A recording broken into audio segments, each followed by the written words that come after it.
सद्गुरुवे नमः। दत्तात्रेयाय नमः।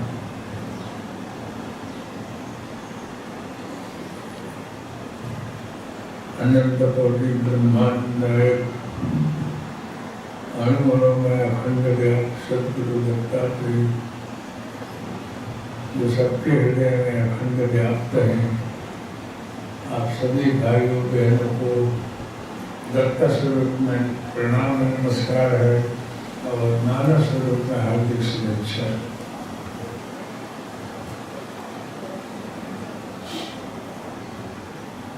प्रत्येक पूर्णिमा को आप लोग यहाँ आते हैं और कुछ न कुछ आप लोगों को लाभ मिलता है। विशेष सत्संग तो मैं शाम को करूँगा, लेकिन इस समय इतना ही बोलना है कि आए हुए भाइयों बहनों को यहाँ आने के बाद अन्य इतर चर्चाओं को छोड़ करके जप और ध्यान में पधारे ज़्यादा समय लगाना चाहिए। जितना जप करेंगे उतना ही ज़्यादा अच्छा होगा। ये योग धाम है। सद्गुरु दत्तात्रेय योग के आचार्य हैं। अभी 2 दिन पहले भाई आए रहे, बड़े अच्छे रहे, डॉक्टर रहे, उनको ध्यान में बैठाया रहा। तो ध्यान में बैठे तो कुछ बात व्यक्ति लग रहे थे, उनको कुछ शरीर में प्रक्रिया होने लगी और शुरू से जन्मे हैं तब अभी तक जो कुछ किए हैं वो सब फिल्म देखने में हो रहा। तो सब बड़े ध्यान से देखते रहे। देखने बाद उठे और कोई हंस रहा है। ऐसे दूसरे भाई को भी सही अनुभव हुआ। हमसे पूछे कि मेरे पीछे के मतलब पास्ट में जो बातों से हमको याद नहीं है वो सब भी बताया गया, और उसके बाद हमको यहाँ खड़ा करके बना के ये कुछ संकेत करने, ऐसा क्यों? तो बता रहे हैं कि अभी तो इतना ही बताया गया, जब बैठोगे आप तो पीछे का जन्म भी बताएंगे कि तुम कहाँ रहे हो और क्या क्या करते करते यहाँ पहुँचे हो। तुम्हारे जीवन में कुछ सुख और दुख जो भी उपस्थित हो, अनुकूलता प्रतिकूलता जो कुछ उपस्थित हो, उसके विषय में तुम्हें ज़्यादा चिंता न हो और दूसरे के ऊपर कुछ थोपो नहीं, कुछ सोचो विचारो नहीं, और सुख और दुख का निर्माण करता उपजाने वाला तुम खुद ही हो।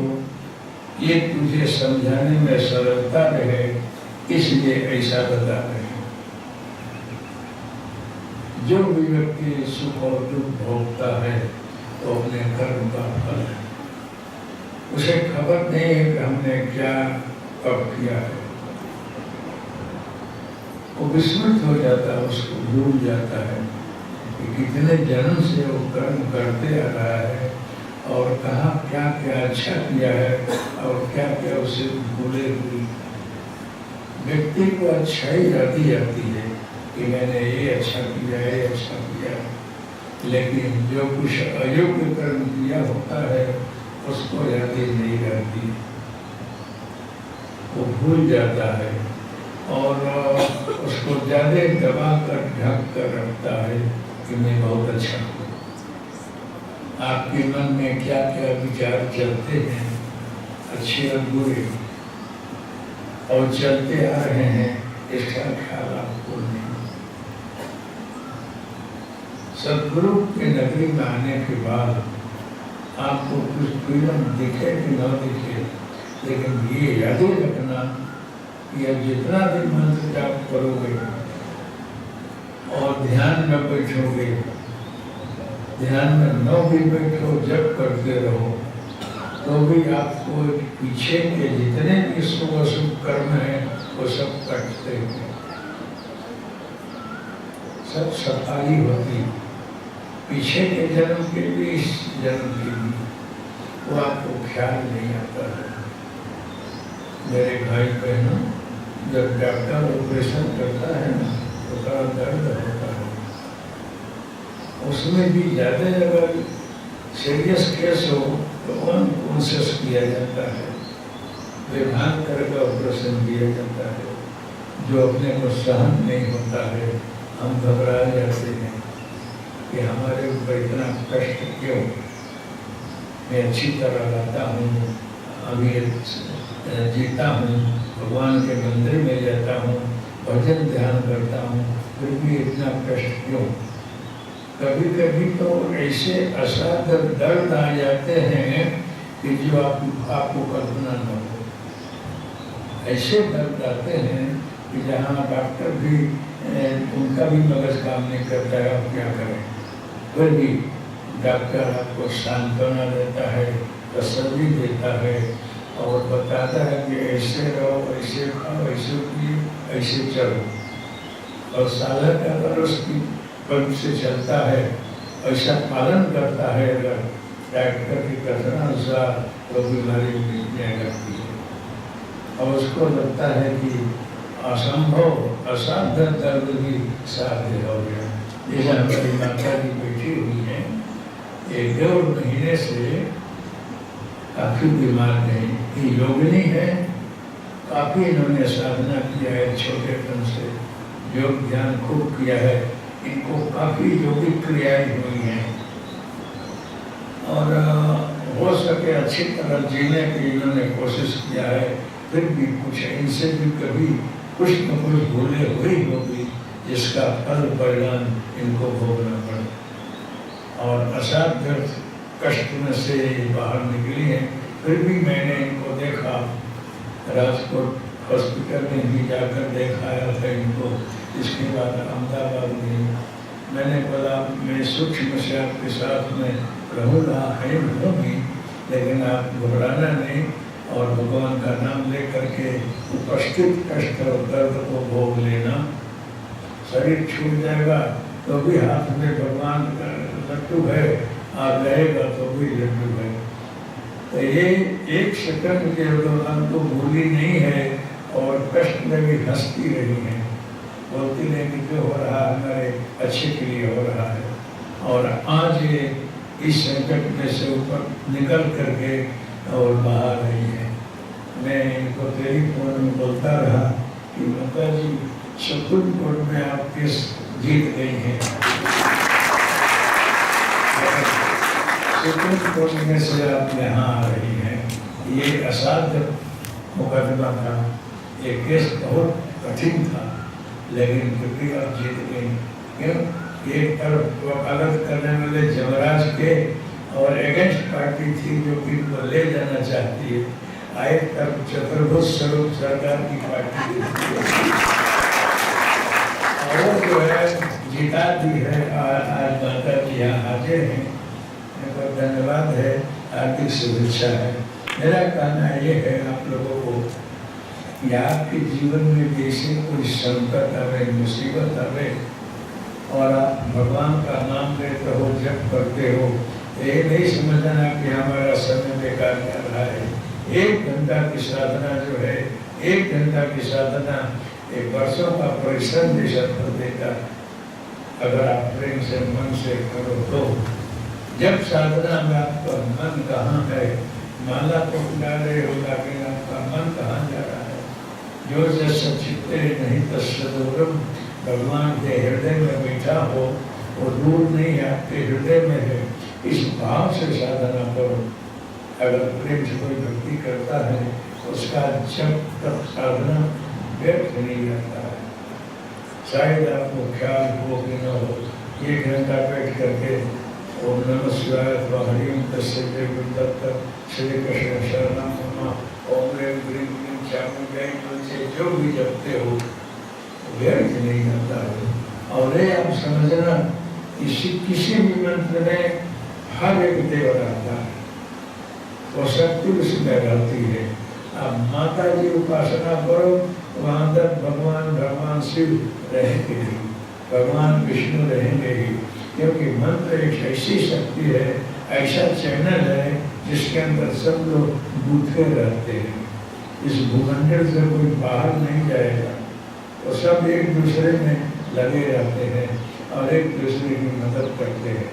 इसलिए जो भी साधना करो नियमित करना चाहिए, रोज करना चाहिए। हो सके तो टाइम भी निश्चित होना चाहिए। अगर टाइम निश्चित न हो तो आपकी जब संख्या साधना रोज हो तो बहुत अच्छा, उसका फल बहुत ही अच्छा होता है। हम लोग भोगी हैं और इस मार्ग से चलते चलते यहाँ तक पहुँचे। तो आपके जीवन में कुछ न कुछ अच्छे और बुरी घटनाएं घटती ही हैं। कुछ आपके अनुकूल होता है, कुछ प्रतिकूल होता है, कुछ आपको सहनीय होता है, कुछ सहनीय नहीं होता है। कभी आप रईस राजा के पास में रहते हो और कभी जो है रोड पर आ जाते हो, गंगाजल जीवन जीते हो, तो दोनों ही आपके किए हुए कर्मों का फल है। आप चाहो ऐसी जिंदगी आप जी सकते हो और इस तरह से आप रह सकते हो। कभी भी किसी को दोष मत देना कि इन्होंने हमारा खराब किया, इन्होंने हमारा कुछ ले लिया, इन्होंने हमारा ऐसा किया। ऐसा कुछ नहीं है। वो घटनाएं घटती हैं, कुछ खबर नहीं पड़ती है कि क्या हो गया, लेकिन उसके पीछे कुछ कहानी तो रहती है। इसीलिए भरत जी ने जब बहुत डांट शुरू किया है मंत्रा को, माँ कैकेयी को, तो वशिष्ठ ने बोला है कि यही भरत किसी का दोष नहीं है, ये सब मांगा हुआ है। जो राम जी वन में जा रहे हैं इन्हीं का मांगा हुआ है और वो वस्तु प्रस्तुत हो रही है। ये लोग तो केवल निमित्त मात्र हैं। इसलिए किसी का दोष नहीं है।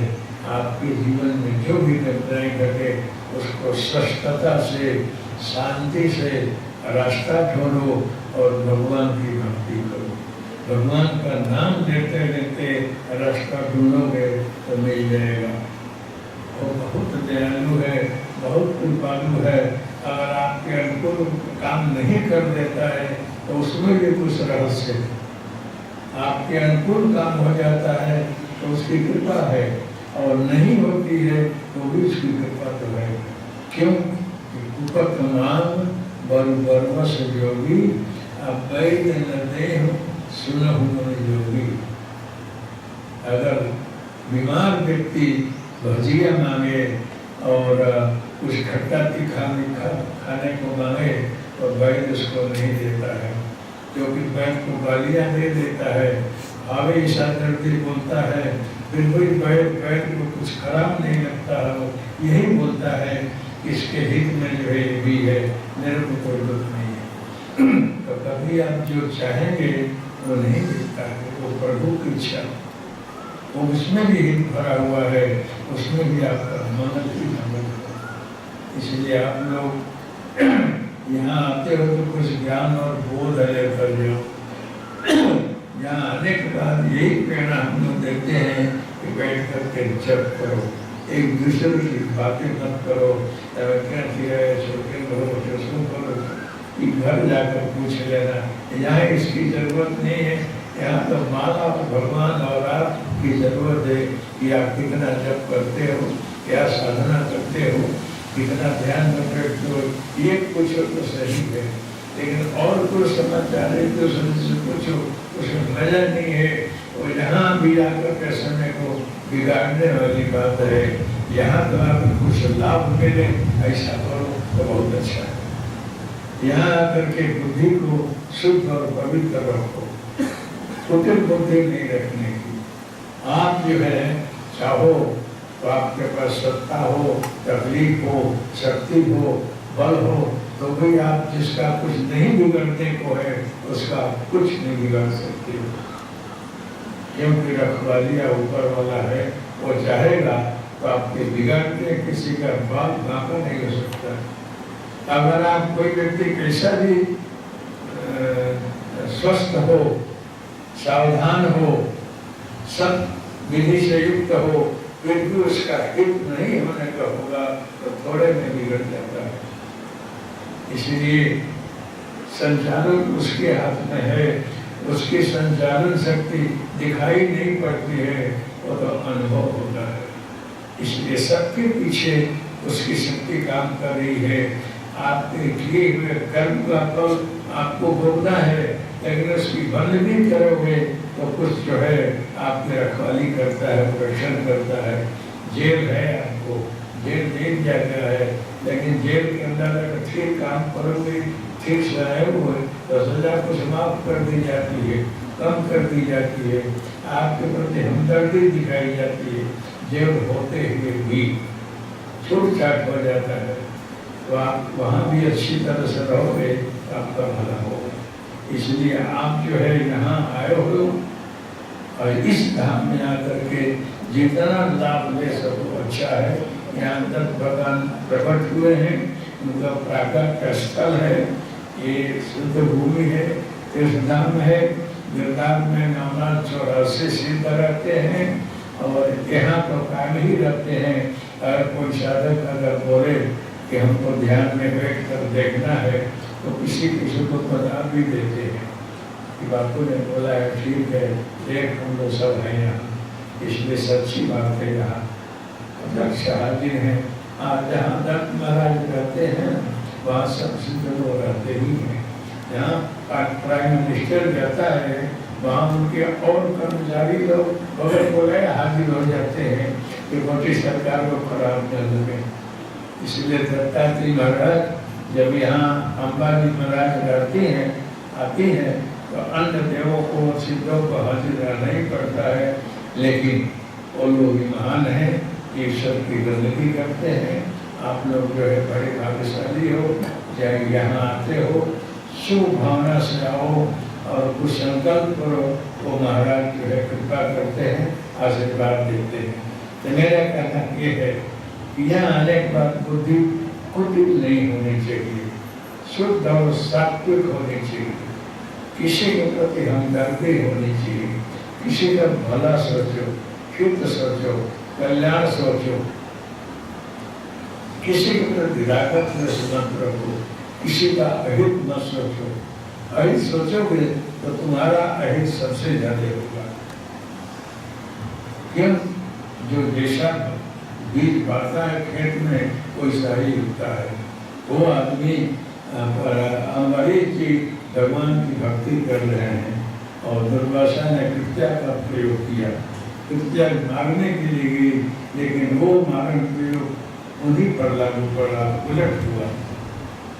इसलिए जो सच्चाई है, ईमानदारी है और वास्तव में जिसके अंदर शुद्ध भावना है उसका अहित कभी भी नहीं करता। इसलिए सबके लिए बोलता हूँ कि मानव शरीर लेकर आए हुआ तो आप हमेशा शुद्ध विचार रखो, अच्छा विचार रखो, दूसरे का भला सोचो, भला करो और करुणा रखो। हो सके तो हमेशा दया और शुद्ध भाव से जियो और भगवान की भक्ति रखो, जिससे कि आपका अंतर शुद्ध हो। इस जन्म में जितने जन्म से भटकते आ रहे हो, इस जन्म में तो आप अच्छे बन जाओ, कुछ प्राप्त कर दो तो बहुत अच्छा है। इसलिए मैं विशेष जो है इस स्पॉन्टेनियस मेडिटेशन के ऊपर, सहज ध्यान के ऊपर शाम को कुछ और भी बताऊंगा कि साधना में आपके उपासना में, मंत्र जाप में और क्या क्या घटनाएं घटती हैं, ये मैं शाम को बताऊंगा।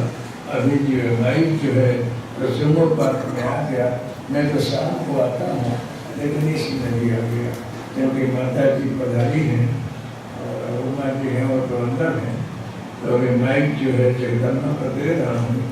इनसे थोड़ा सत्संग सुनिए, उसके बाद जय अन्नपूर्णे की घंटी बजेगी और जिससे योग ध्यान होता है, ध्यान जिससे लगता है उस मंडप में हम लोग जाएंगे, क्योंकि भूखे भोजन न होने को पाला और बड़ा समय है अभी, तब तक आप लोग सत्संग सुनो और लाभ ले। जय गुरुदत्त।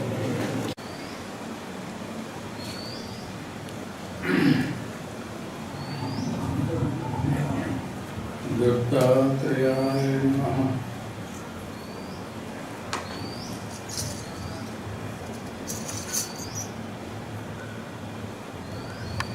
वसुदेवसुतं देवं कंसचाणूरमर्दनं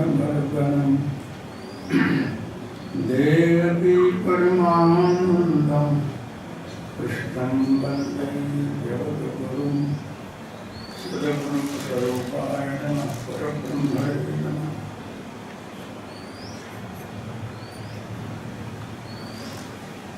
आत्मीय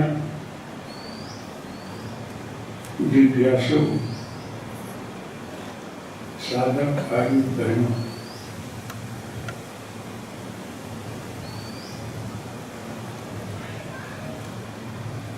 सुबह परिचर्चा हुई है। यहाँ जो भी भाई बहन आते हैं उनको कुछ अपेक्षा रखती है कि हमको अच्छा रास्ता मिले, हमारे जीवन के संकट दूर रहें, भगवान मेरे पर खुश रहे, हम सन्मार्ग में चलें,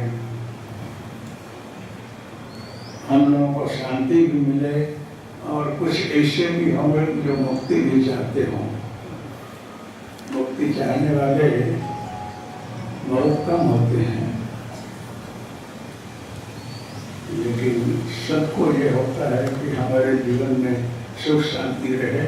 कोई आदि व्याधि आते हो, आती हो, हट जाए, हम सन्मार्ग चलें। और महाराज इसी प्रश्न को समाधान किया करते हैं। दत्तात्रेय जो है एक गुरु हैं और गुरु का काम है कि जो भक्त इनकी याद करता हो, स्मरण करता हो, तो स्थूल में तो कायम नहीं मिल पाते हैं, लेकिन सूक्ष्म में सभी भक्तों के पास जाकर के उनके समस्याओं को समाधान करें, रास्ता बताएं, अच्छे मार्ग में ले जाएं और सुकल्याण करें। ये सब बात जानने की नहीं है, फिर भी प्रश्नोत्तरी में आ जाता है। इस भाइयों बहनों का जरूरी प्रश्न होता है, तो सभी प्रश्नों का समाधान तो आपको मेडिटेशन में ध्यान में होगा। सभी प्रश्नों का उत्तर थोड़े सत्संग में नहीं आएगा। इसीलिए मैं बोलता हूँ कि जब अर्जुन ने बहुत प्रश्न किया है और भगवान ने गीता में उनका जवाब दिया है। इसी प्रकार से श्रीमद् भागवत भी है। भागवत में भी सुखदेव की परीक्षित का ऐसी संवाद है और एक पुस्तिका है योग वशिष्ठ, तो प्रभु मर्यादा पुरुषोत्तम राम प्रश्न कर रहे हैं, वशिष्ठ जी उसका उत्तर दे रहे हैं। तो भगवान को,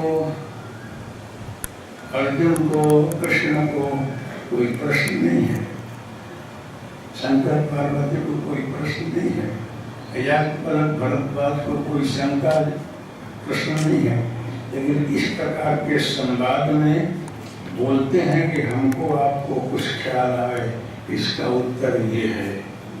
हमारे को कथाक्षरेण बालानां नीति तदेव कथ्यते।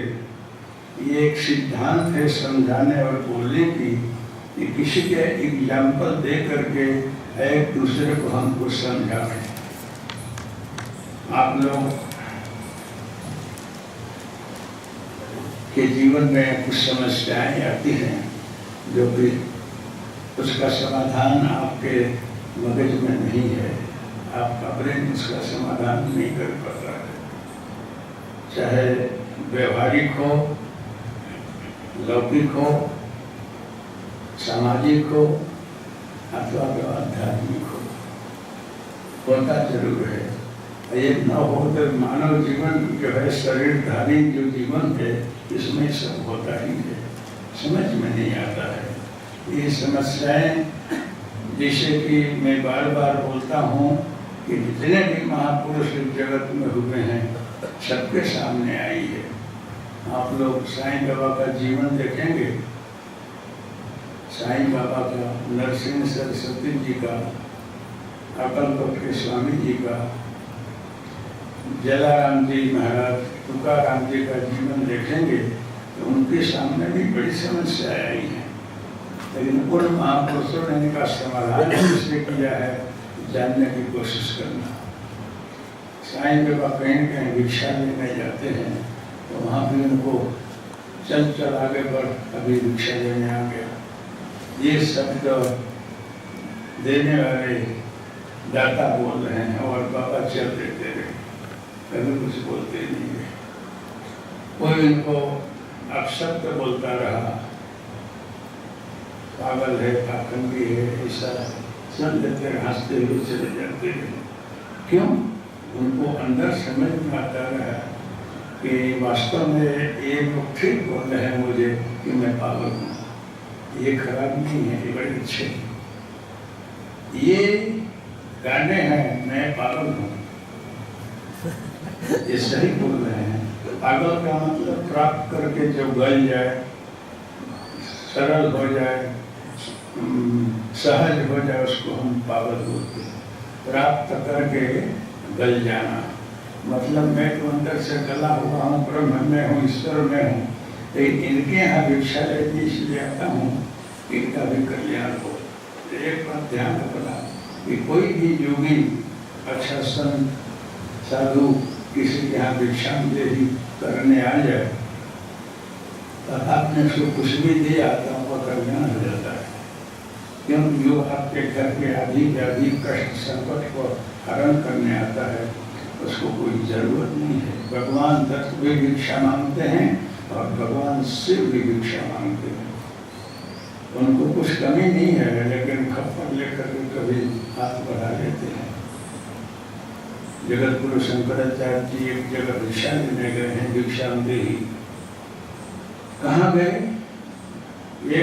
एक कुटुंब परिवार ब्राह्मण ऐसा जिससे घर में कुछ है ही नहीं है, पति भिक्षा मांगने गया है और घर में बिल्कुल खाली खाना है, कुछ नहीं। और वहीं जाकर खड़े हैं, इतने देर में 4 घर भिक्षा मांग लिए होते, फिर भी खड़े हैं भिक्षांदेही भिक्षांदेही। वो माँ अंदर गई और फिर करके आकर बोली, बाबा अभी मेरे घर में एक चावल का दाना भी नहीं है, हमारे पति भिक्षा मांगने गए हैं, लेकर आते हैं तो मैं आपको दूंगी। देखते कुछ तो होगा। अभी नहीं बोलते हैं कि ठीक है जा रहा हूँ, खड़े हैं। तो बहन ने जाकर देखा तो एक आमला का फल रहा, आमले का फल जाकर खप्पर में डाला और बाबा हाथ में लिए और आंख बंद किए। तो भगवान विधाता से पूछ रहे हैं कि ऐसा कुटुंब जिसके घर में कोई अयोग्य कर्म नहीं है, कोई गुण नहीं है, इसकी यहाँ ऐसी गरीबी क्यों? तो बोल रहे हैं कि इसके अभी कितने जन्म तक ये गरीबी चलेगी, इस जन्म में इसको कुछ नहीं मिलेगा। तो क्यों? तो पीछे का जन्म बता रहे हैं कि अपने जीवन में कभी भी किसी को कुछ पशु हो, पक्षी हो, गाय हो, जानवर हो, आदमी हो, कुछ खिलाया नहीं है, खुद खाया और मस्त रहा। तो कुछ आदमी को शौक होता है कि रोज रोज अच्छा अपने खाना, दूसरे की चिंता नहीं करने की, अपना पैसा है कमाओ और खूब जितनी वैरायटी खाना हो अपने खाओ, मस्त रहो। तो वो खा लिया, अपने सुखी जगत सुखी, ऐसे भी बहुत लोग हैं। तो ऐसे लोग जब शरीर छोड़ते हैं तो उनको मिले क्या? इसके नसीब में कुछ नहीं है। ये कथा आप लोगों को वाल्मीकि रामायण में आरण्य कांड है, संस्कृत में है वो वाल्मीकि रामायण, उसका उदाहरण मैं दिया हूँ कि वहाँ ऐसे ही है कि अगस्त जी जंगल में बैठे हुए हैं और कोई विमान सोने का उतर रहा है, चमचमाता हुआ, 4 भुजा वाली कोई व्यक्ति बैठी है और दोनों तरफ से चमन डुला रहा है। वो व्यक्ति जाकर उतरी और उतरने के बाद जो है तालाब के नीचे किनारे गई, हाथ पर धोया और हाथ जोड़ा तो तालाब में से एक मैयत लाश निकली। तो वो चतुर्भुज वाले भाई जो हैं वो मैयत को 4-6 ग्रास काट कर मुख से खा रहे हैं और मांस खाया और पानी पिया, विमान में बैठ गए, विमान उड़ने लगा। ये वाल्मीकि रामायण में है ना, अगस्त्य का उदाहरण में है, पढ़ लेना कभी। विमान में बैठे तो अगस्त्य बोले तो चला जाएगा तो हमको खबर नहीं पड़े कि ऊपर स्वर्ग से आए हुए व्यक्ति 4 भुजा है, 2 आदमी चमन डोला रहे हैं, आए काट काट कर मांस खाया, मानस का जा रहा है, इसका रहस्य क्या है। जब जाने लगे तो महाराज पूछ रहे हैं कि तिष्ठ तिष्ठ खुदा आगत भगवान तिष्ठ, आप कहाँ से आ गए हो, ठहर जाओ, मुझे कुछ जानना है, बोल रहे हैं। बोले कि आप स्वर्ग से आए हो, इतने अच्छे हो, ये मनुष्य का मांस क्यों खा रहे हो। ये मानस नहीं है, ये मेरा शरीर है। मैं जिंदगी भर भगवान का नाम खूब लिया, जब तक किया, लेकिन जीवन में कभी पशु हो, पक्षी हो, गद्दा हो, गाय हो, कि किसी गरीब को कभी कुछ हाथ से दिया नहीं। इसलिए जो कुछ हमको मिला मैं खुद खाया, तो अपने शरीर को बहुत ठीक रखता रहा। जो अरीसा में देखना और अच्छा बना रहना, कपड़ा अच्छा पहनो, सब धस करके चलो तो वाह वाह होना, तो इसी में मैं जीवन बिताया। लेकिन मेरे खाते में कोई जमा नहीं है। अगर आप सेठिया हों, आप खूब खाओ पियो और आपको कुछ ज़रूरत पड़े, ऐसी हालत आ जाए तो कुछ खाते में नहीं रखा हुआ तो फिर भी मांगनी पड़ेगी, कोई दे कि न दे, कि नहीं है। आप अधिकोपति हो तो परिणाम हो। अगर आप खेत में गेहूं नहीं बोएंगे तो पैदाइश नहीं होगी।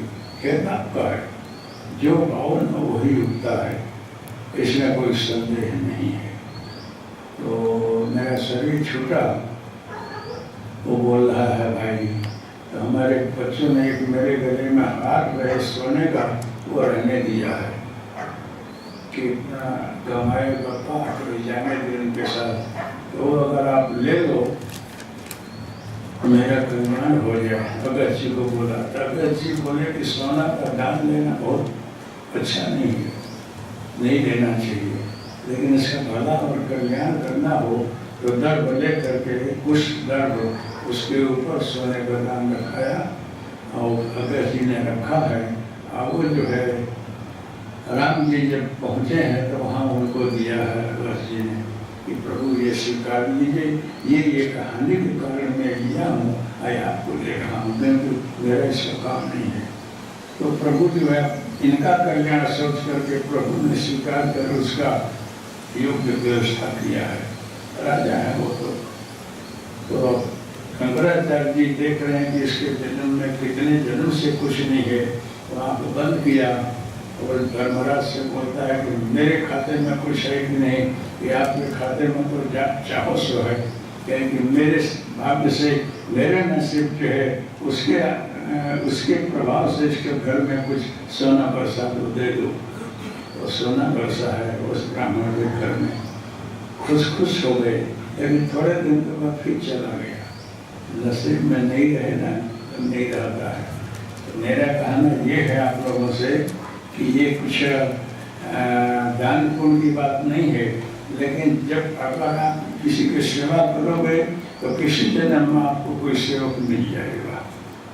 आप किसी का भला करोगे तो किसी भी जन्म में आपको कोई सहायक मिल जाएगा, कोई मदद करने वाला मिल जाएगा। इसलिए हमेशा ऐसी भावना रखनी चाहिए कि मेरे से किसी की भलाई हो, किसी का कष्ट में हम काम आवे और किसी को खिलाकर हम सुखी रहें, किसी को कुछ देकर संकट में मदद करके हम प्रसन्न रहें, ऐसे उच्च भावना रखनी चाहिए।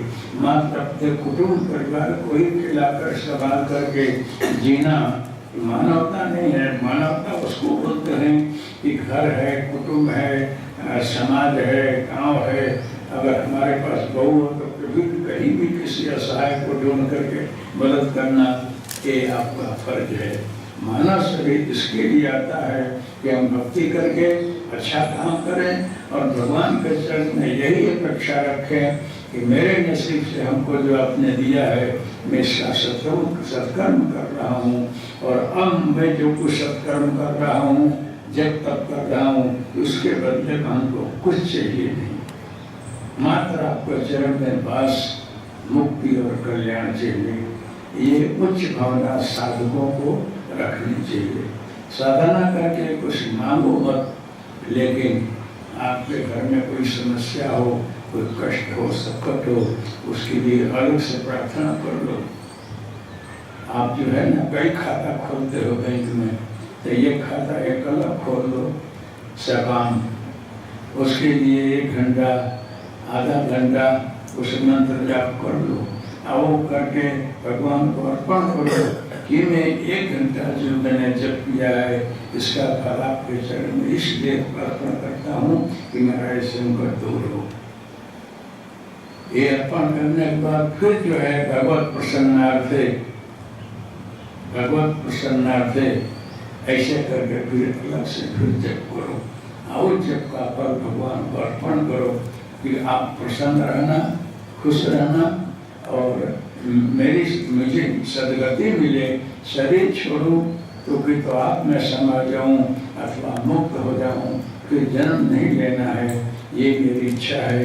इस भाव से आप जब तक करोगे वो साधना उपासना बहुत अच्छी होती है। और जो व्यक्ति हरिओम तस्य जय उद्दत करता हो, ये अनुभव की बात है, क्योंकि सदगुरु जो मात्र को मुक्ति देते हैं, भूत प्रेत पिशाच ब्रह्म राक्षस भी मुक्त हो जाता है उनके जप से स्मरण से भगवान दत्त के। इसलिए दत्त की उपासना सब लोग नहीं करते हैं।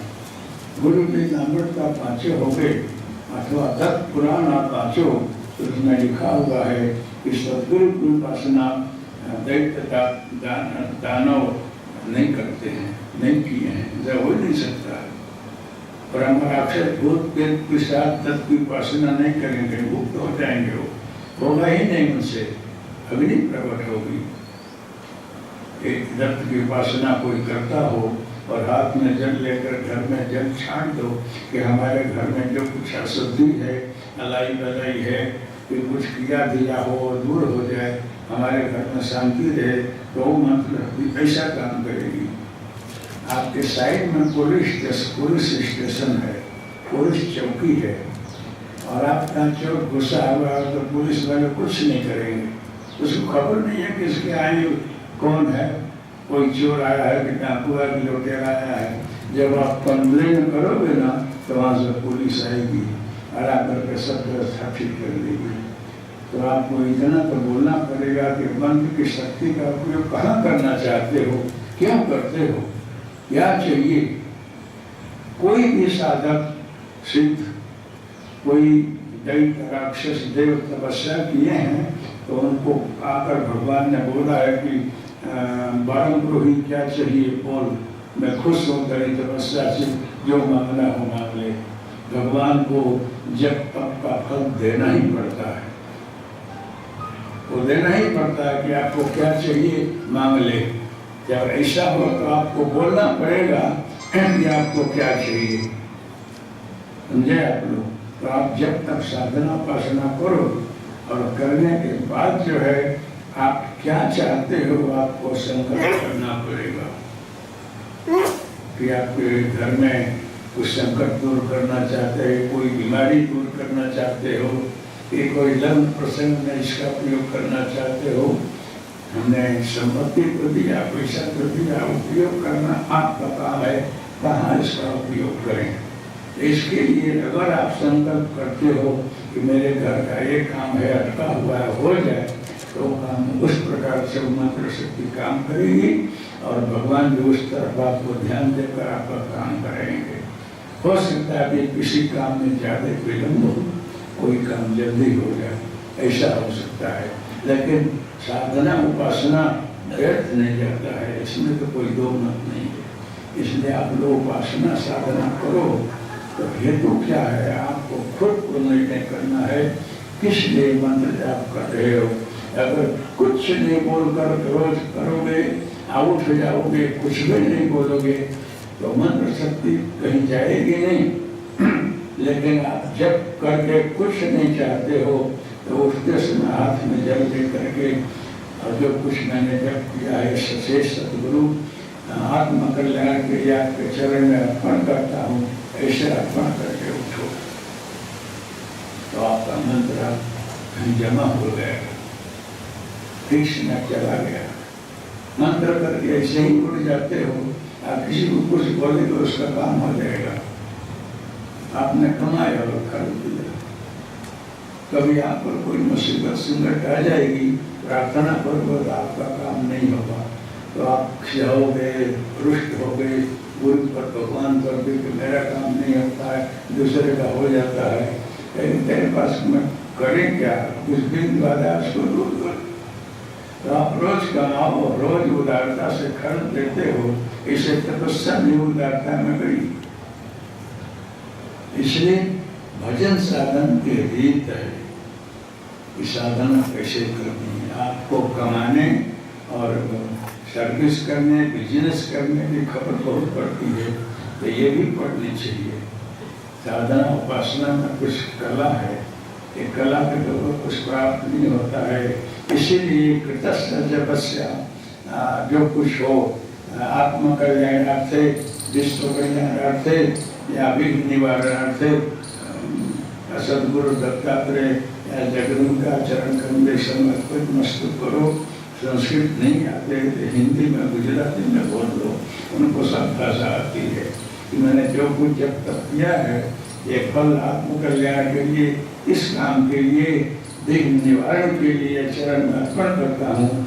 कोई इच्छा न हो तो ये जब जो है आत्म कल्याण के लिए आपके चरण में अर्पण करता हूँ करके उठो, तो फल साधना उपासना का फल आपका काम करेगा। कहीं भी आप बैठो, कुछ भी जब तक करते उसका फल मिलेगा। ये सब बातें यहाँ हमको कुछ संतों सिद्धों ने बताया, वो आपको बता रहा। साधना करनी कैसे, यहाँ जो है जिस जगह में अच्छे सिद्ध संत दर्शन देते हैं उस जगह की महत्ता तो रहती है। इसलिए साधना उपासना के रीत आपको बताया, और जहाँ भी अच्छी जगह बैठोगे जाओगे तो आपके अंदर अच्छे विचार आएंगे। ये अच्छे विचार आना ये योग की साधना है। इसको जो 7 योग की भूमिकाएं हैं, वो प्रथम भूमिका है स्वेच्छा। योग की 7 ज्ञान की भूमिका है और 7 अज्ञान की भूमिका है। ज्ञान भूमिका में आता है स्वेच्छा। कहीं भी जाओ तो आपको अच्छे विचार आएंगे, अच्छा संकल्प आएगा। वो ये योग के प्रथम चक्र है, पहला चक्र कि अच्छे विचार का आना।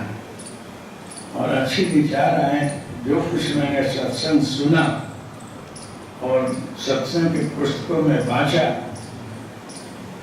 किसी आत्मीय जन ने हमको बोला, वो जीवन में कुछ करना चाहिए, कुछ उतारना चाहिए। ये शुभेच्छा के बाद जो आएगा भावना मन में, उसका नाम है विचारणा। पहली भूमिका शुभेच्छा और दूसरी है विचारणा। ये आपको ख्याल नहीं है, फिर भी आपको ये सब घटता तो है। हम लोग जो है शास्त्र में लिखा है, इसलिए आपको बताते हैं। आप जानो कि ना जानो, लेकिन बातें आपके जीवन में घट रही हैं। ये भजन का, जप का, अच्छे जगह जाने का प्रताप है, उसका फल है। आप कितने भी पुस्तक पढ़ो, बाँचो, तो नहीं समझ में आएगा। तो सत्संग में थोड़े समय में मिलता है। कोई भी महापुरुष हो, अगर सत्संग करता हो तो वो अपने जीवन में क्या कर रहा है, कैसे रहता है, क्या करता है, ये मत देखो, उससे आपको कुछ फायदा नहीं। वो जो बोलता है ना, कहीं से ढूंढ करके, चाहे वो बाँच कर बोलता हो कि सुन कर बोलता हो, तो भी आप उसको सुन करके जीवन में उतारो। बोला तो अच्छा, वो करता है कि नहीं जाने दो, वो कैसे जीता है जाने दो। उसके टीका टिप्पणी में आप पढ़ोगे तो कुछ मिलेगा नहीं। सत्संग का मतलब है कि जहाँ अच्छी बातें मिलती हैं वो ले लो और जीवन में उतारो। तो भगवान का नाम लेना, मंत्र जाप करना, ये सूचित, अगर विचार जगा हो तो उसको करो। हो सकता है कि आपका काम जल्दी हो भी जाता हो और नहीं भी होता हो जल्दी, लेकिन आपकी उपासना साधना व्यर्थ तो नहीं जाएगी, कहीं न कहीं लाकर आपको खड़ा कर देगी और अपना फल दिला देगी। तो आपको लगेगा कि मैंने साधारण उपासना किया, उसका परिणाम देर में आया, न ऐसे पीड़ा करके आया तो जरूर, व्यर्थ कभी भी नहीं जाएगा। कभी भी साधना उपासना की शुभ कर्म व्यर्थ नहीं जाता है। तो दूसरी भूमिका विचारना है कि हमको जीवन में कुछ करना चाहिए। अब मेरे को भी आसन पर बैठ करके 1 घंटा अपने कुटुंब परिवार के भले के लिए, अपने बीमारी के निवारण के लिए, कष्ट के निवारण के लिए करना चाहिए, ऐसा मन में आता है। अगर आप किसी को मुक्ति देने जाओगे तो आप मुक्ति का मार्ग बताओ, मुक्ति का नाम का काम नहीं है, वो तो परमात्मा देता है। सुखदेव जी जो हैं परीक्षित को भागवत सुनाए हैं, तो बहुत से महापुरुष को भागवत की कथा करते हैं। तो महापुरुष आपको मुक्ति देने नहीं जाते हैं और मुक्ति का मार्ग बताते हैं। वो महापुरुष कैसे हैं, क्या है, ये मत जान सुन देखो, वो जो बोल रहे हैं कथा की बात को सुनो और जीवन में उतारो, तो वो मुक्ति का मार्ग बताते हैं। तो सुखदेव जी परीक्षित को समझाते समझाते समझाते सातों भूमिका में ले गए। 7 ज्ञान की भूमिका, योग की भूमिका सुनाया, 7। और सातों भूमिका सुनने के बाद परीक्षित बैठे हुए हैं। विचारणा कर्मानुसार सत्ता पत्ति रसन शक्ति पदार्थ भावने तुरियातीत वगैरह, इस सातों भूमिकाओं में ले गए हैं। समझाते समझाते परीक्षित को सुखदेव जी, और महाकाल बैठा हुआ है तक्षक महाकाल स्वरूप में, क्योंकि वह श्रापित है, श्राप का स्वरूप है। वो एक ऋषि ने श्राप दिया है, वो उनके सामने आकर खड़ा है और श्राप व्यर्थ नहीं जाएगा, इसलिए प्रतीक्षा करके बैठा है कि कब इनको 10 मारूं। इधर योग ऋषि बैठे हुए हैं सुखदेव जी जैसे, कि जिसके सामने महाकाल आ ही नहीं सकता। तो जब तक सुखदेव जी बैठे हैं तब तक वहाँ महाकाल नहीं आएगा।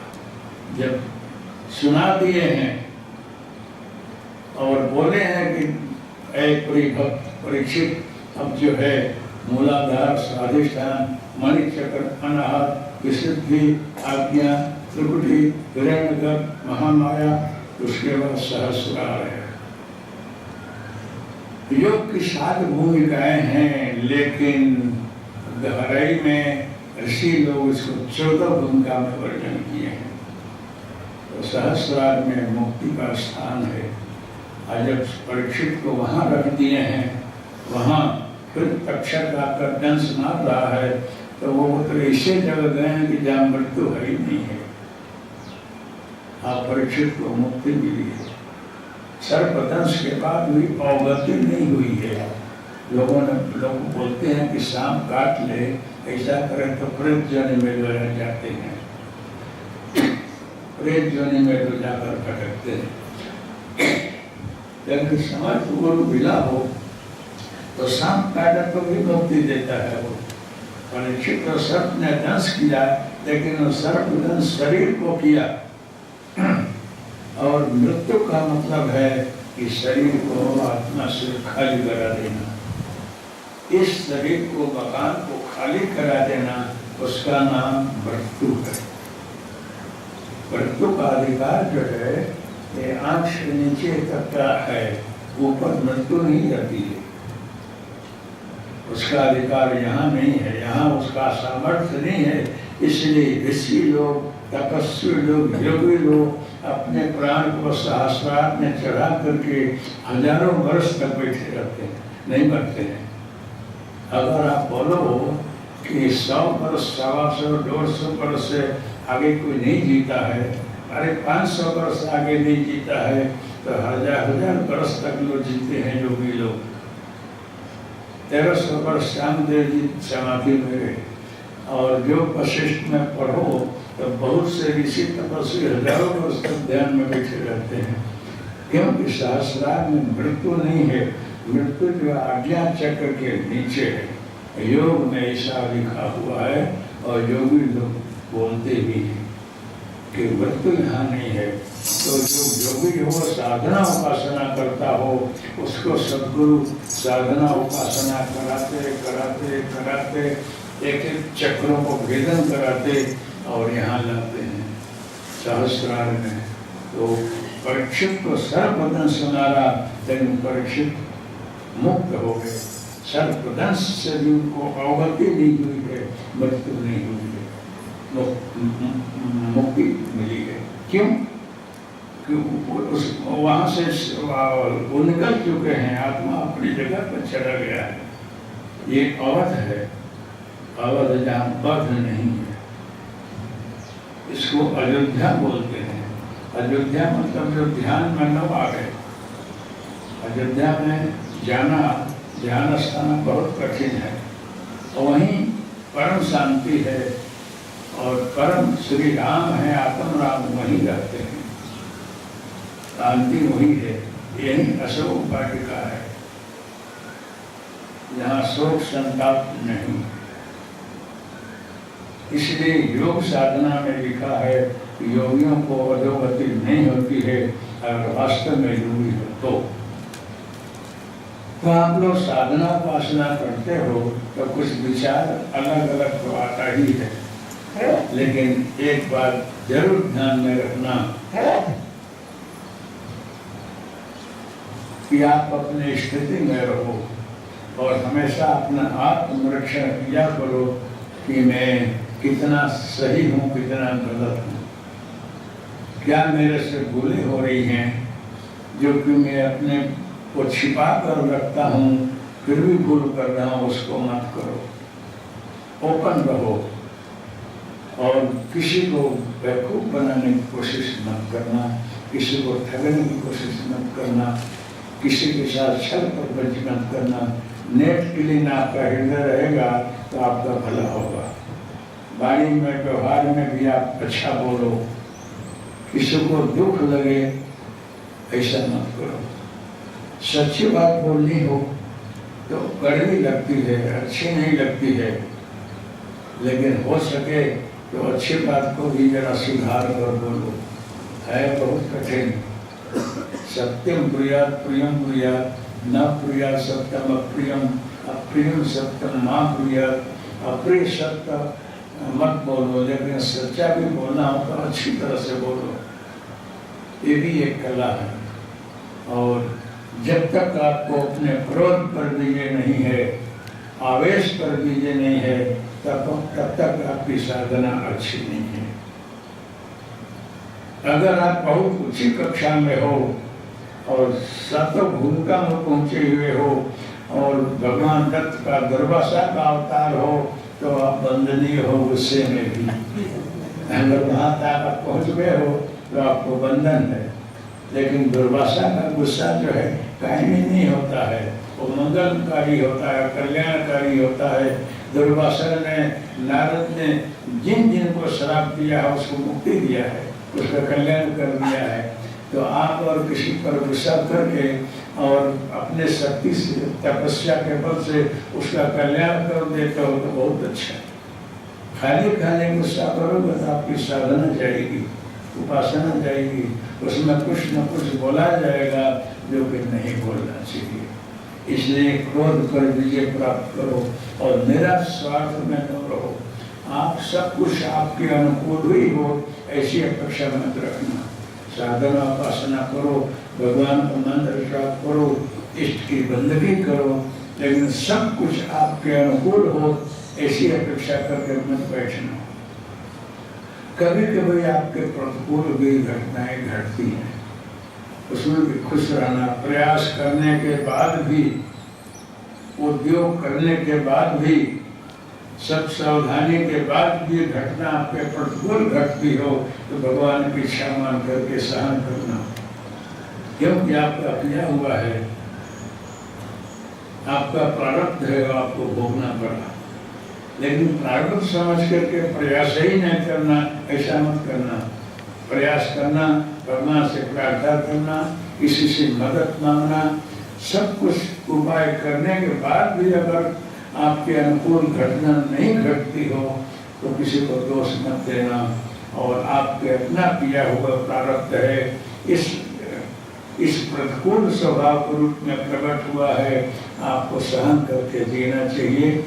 इसने हमारा, उसने हमारा नुकसान किया, उसने हमारा बुरा किया, उसने ऐसा किया, ऐसा मत सोचना। सुबह ही बोला रहा, कोई किसी का हित नहीं कर सकता है। अगर आपका हित लिखा हुआ होगा तो कुछ ही आपका कोई बिगाड़ सकता है। बड़ रखवाल रमापति जासु, सिंह की चाप सबई को दर्शु, कोई किसी का कुछ नहीं बिगाड़ सकता है। इसलिए आप लोगों को जो है सावधानी से जीना चाहिए। कुछ बातें ऐसी हैं कि शुभेच्छा के बाद जो है विचारणा, विचारणा के बाद तनुमानसा, उसके बाद सत्तापत्ति।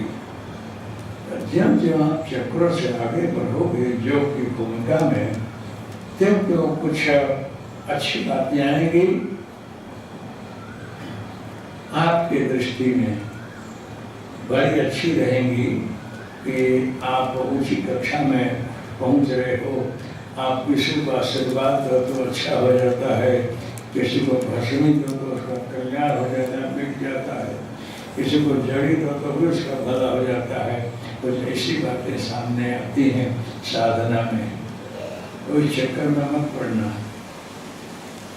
ध्यान में बहुत से लोग बैठते हैं तो रोमांच होता है, रोमा खड़ा हो जाता है और शरीर में वाइब्रेशन आता है, उसमें भाइयों को भी कुछ सही लगता है।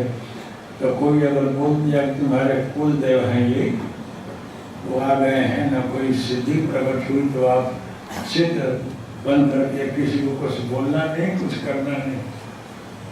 वो आपकी योग के एक स्थिति है। और माताओं को भी कभी ऐसा हो, रोमांच हो जाए और शरीर में कंपन हो, तो ये नहीं समझना कि कुल देवी आ गई, परिवार में आ गई, ऐसे करके ढूंढना मत, आवेश में मत आ जाना। और दूसरे बहनों को उसको प्रणाम कर करके, पगे लग करके, नहीं माता जी तो भी खोटे खोटे माता जी मत बना देना।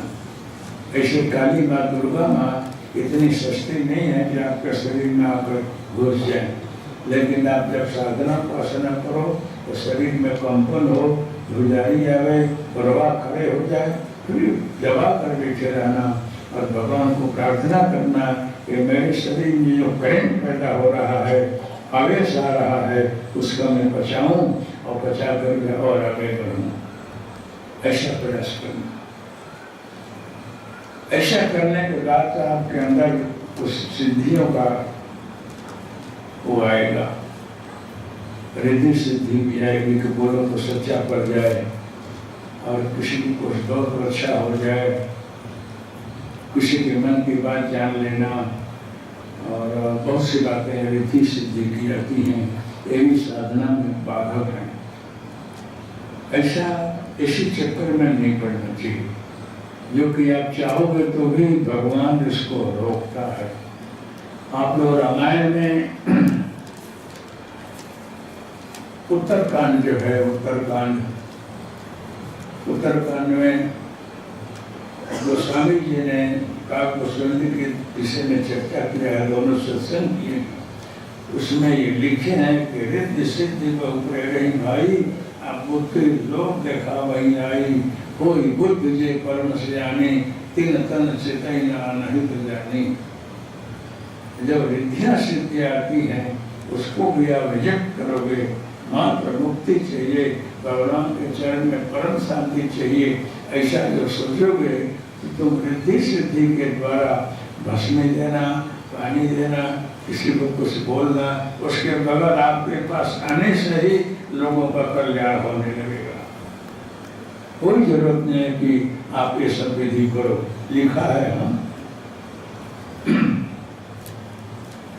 वो आपकी साधना और उपासना जो है वो आपके अंदर काम करेगी। छोरत पत्र जानी खगराया विघ्न अनेक करें तब माया। ऐ गरुड़, आप सूर्य जी बोल रहे हैं कि ऐ गरुड़, जब सिद्धियां आए पर घेरी रहेंगी और आपकी पवित्र साधना, शुद्ध साधना अंदर हृदय स्थान में बैठे हुए कितने जन्मों के ग्रंथियों को जो आपको अंधकार में रखी है और गलत रास्ते ले जा रही है, वो अज्ञान ग्रंथि को आपकी साधना छोड़ेगी, खोलेगी। जब अज्ञान ग्रंथियां छूटने लगती हैं, अब उस समय आपको प्रकाश हृदय में होगा, तभी ये विघ्न बाधे ज्यादा आती हैं, आपको ज्यादा घेरते हैं और आपको लगता है कि मैं इधर जाऊँ। छोड़त की ग्रंथि जानी खगराया आप विघ्न अनेक करें तब माया। रिद्ध सिद्ध रही भाई, आप बुद्धि लोक दिखावा जाई। जब साधक अच्छी कक्षा में जाता है तब उसको रिद्धि सिद्धि प्राप्त करने की प्रेरणा होती है और जात जात के प्रलोभन उसको दिखने लगते हैं। जो लोग मन करता है साधना उपासना करके किसी का बुरा करते हैं, किसी का भला करते हैं, ऐसे लोगों का कल्याण नहीं होता है। वो लोग इसी चक्कर में फिरते रहते हैं और दुखी होते हैं अंत में जाकर के। इसलिए इस प्रकार के साधना से दूर हट करके और मात्र सात्विक उपासना करने से आपका कोई भी कठिन काम हो अपने आप हो जाता है, कुछ करने की जरूरत नहीं है। ये सिद्धियां जो हैं अनेक प्रलोभन दे करके आपको घेरती हैं। कल बल छल करी जाहि समीपा अंचल बात बुझा बड़ी दुखा। अनेकों लीला नाटक करके ये सिद्धियां आपके पास आएंगी और आपको 8 प्रकार की सिद्धियां हैं। हम आप तो एक में खुश होना चाहते हैं और भगवान बोलते हैं कि जो मेरी उपासना करता है वो 8 सिद्धियां उसके चारों तरफ चक्कर मारती हैं और उनको कुछ नहीं चाहिए और मैं ही हृदय में बैठा रहता हूँ।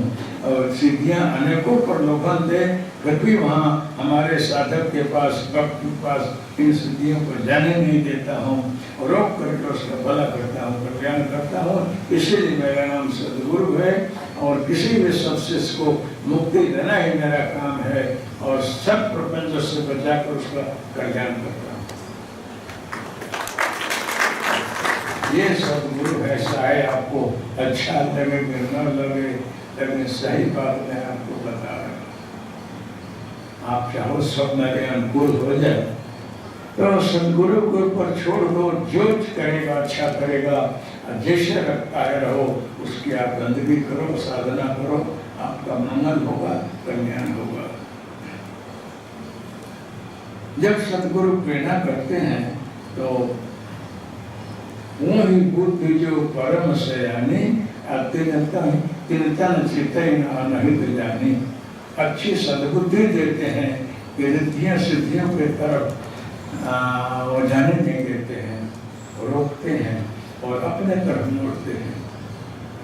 ऐसे साधक को भी तकलीफ होगी, बिछाने का नहीं रहेगा, खाने का नहीं रहेगा, ओढ़ने का नहीं भी रहे, फिर भी अगर डटा रहे कि हमको ये सब कुछ नहीं चाहिए, मात्र भगवान चाहिए, तो भविष्य में आगे जाने के बाद उसके चारों तरफ जय वैभव और समृद्धि की फैलाई रहेगी और अनिच्छित वहीं पर यही हो जाएगा और चाहेगा सो प्राप्त होगा। तो जो अंतर्मुख होकर के भगवान की साधना उपासना करता है, मात्र आत्मा कल्याण के लिए, मुक्ति के लिए और सभी जनों को कल्याण के लिए भावना करता है, ऐसा जो साधक है उसका भी भला होता है और वहाँ आने पर दूसरा का भी भला यूँ ही होता है। आप यहाँ आते हो, सद्गुरु आपको दिखते नहीं है, कुछ बोलते नहीं हैं, लेकिन गंगा जैसे हैं, गंगा जी नहीं बोलती हैं कि बेटा आओ नहाओ, आप जाओ, उसमें डुबकी लगाया नहीं कि ठंडा कोई नहीं, और सब कुछ जो चाहिए गंगा जी में है आपको मिलता है, आपको दिखे कि न दिखे, लेकिन गंगा सहज में अपना प्रभाव आपको बता ही देती है। इसी प्रकार से सदुर का जो धाम है गंगा नगरी जैसे है। यहाँ आने के बाद आप चाहो बोलो कि न बोलो, कुछ कहो कि न कहो, वो सब कुछ सुनते हैं, सब कुछ देखते हैं, अगर बोले सब कुछ जानते हैं, आपको जो है आपका भला करते हैं।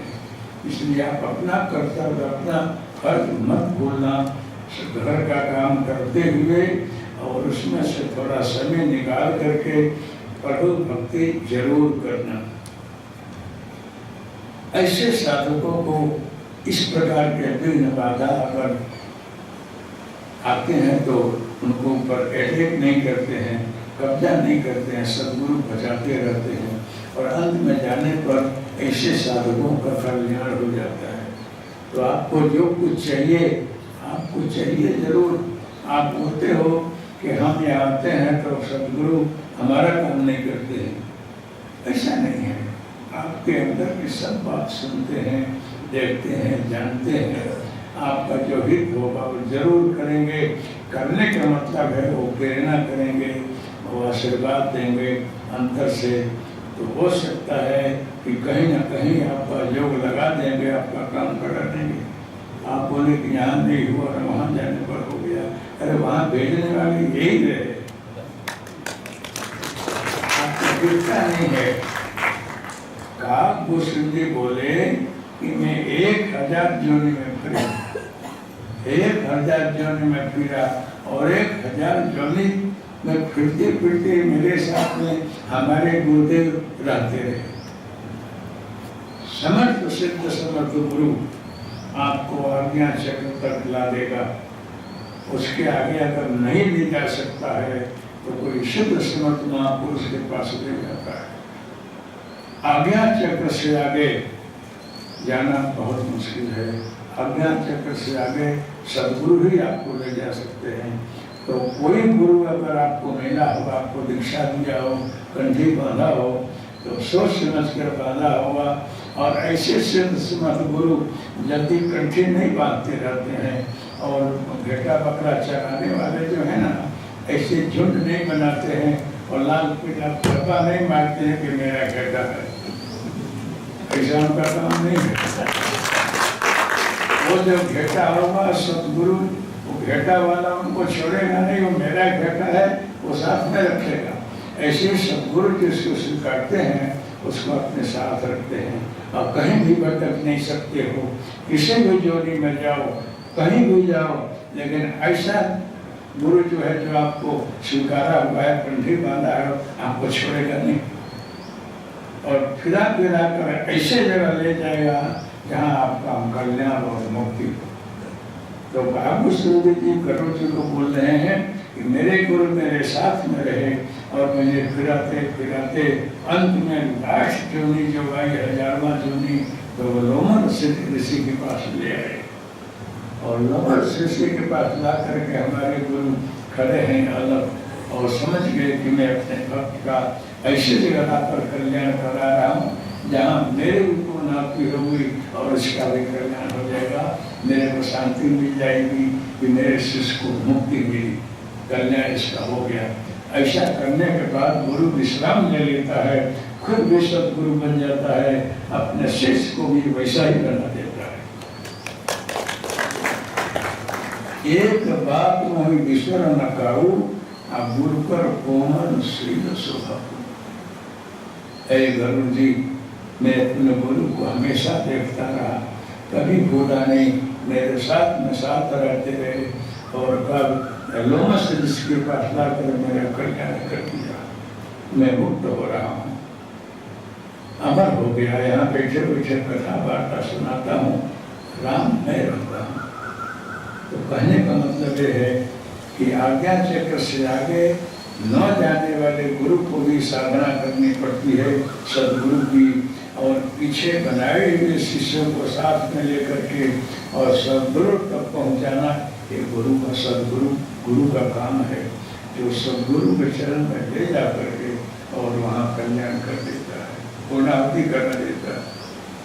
इसलिए प्रत्येक साधक को श्रद्धा विश्वास रख करके अनकमी को छोड़ करके और कहीं अश्रद्धा हो जाए तो होने देना, लेकिन जो व्याप्त चैतन्य तत्व है, सदगुरु तत्व है, जो अपेक्षा रही सबका भला करता है, ऐसे सदगुरु में कायम श्रद्धा रहना और हमेशा विश्वास रखना। वो कभी भी आपका कल्याण नहीं करेगा, कल्याण ही करेगा, कैसे करेगा ये समझना तो उसके हाथ में है, मानव इसको नहीं जान सकता। ये सदगुरु तत्व है, वो सब देखता है, सब जानता है और कैसे करता है ये समझना मुश्किल है। इसलिए सदगुरु को कभी न भूलना।